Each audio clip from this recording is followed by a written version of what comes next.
પાકિસ્તાનના પૂર્વ પ્રધાનમંત્રી ઇમરાન ખાન અને તેમની પત્ની બુશરા બીબી જેલમાં નર્ક જેવું જીવન વેઠી રહ્યા હોવાના દાવાઓ છે।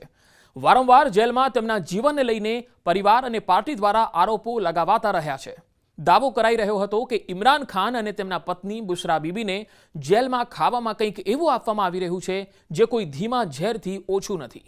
જેલમાં રહેવાની સ્થિતિ પણ ભયાનક છે। દાવા પ્રમાણે કાળકોઠરીમાં ઉંદરો અને જીવાતો પણ છે।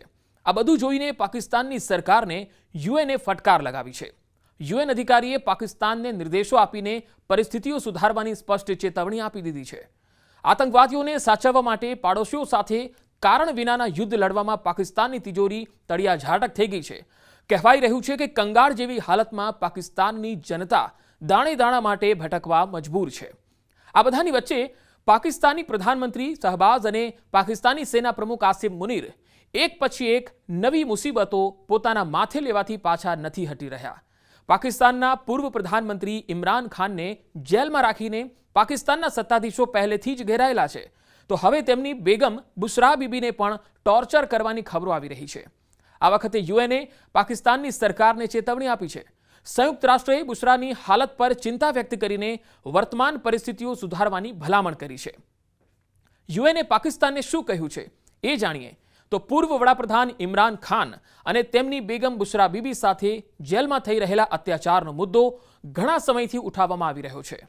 તો હવે પાકિસ્તાનને સંયુક્ત રાષ્ટ્રએ શારીરિક અને માનસિક આરોગ્ય માટે પરિસ્થિતિઓ સુધારવાનું કહી દીધું છે।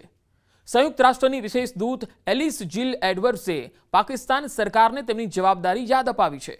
એડવર્ડ્સે સ્પષ્ટ કરી દીધું છે કે બુશરા બેગમને વકીલ અને પરિવાર સાથે વાતચીત કરવાથી રોકવા ન જોઈએ અને તેમની સાથે માનવીય વર્તન કરવું જોઈએ। કેવી હાલતમાં છે ઇમરાન ખાન અને બુશરા બીબી? તો આપણે જણાવી દઈએ કે આ પહેલા બુશરા બીબી અને ઇમરાનને અલગ અલગ એક કાળકોટરીમાં રાખવાની ખબરો આવી હતી। દાવો કરવામાં આવ્યો હતો કે જ્યાં આ બંનેને રાખવામાં આવ્યા છે ત્યાં કોઈ રોશની નથી, વીજળી પણ કાપી દેવામાં આવી છે। અંધારામાં અહીં જીવાતો અને ઉંદરોનો પણ ખતરો રહે છે। દાવો કરવામાં આવ્યો હતો કે બંનેને ખાવાનું પણ યોગ્ય રીતે નથી મળતું।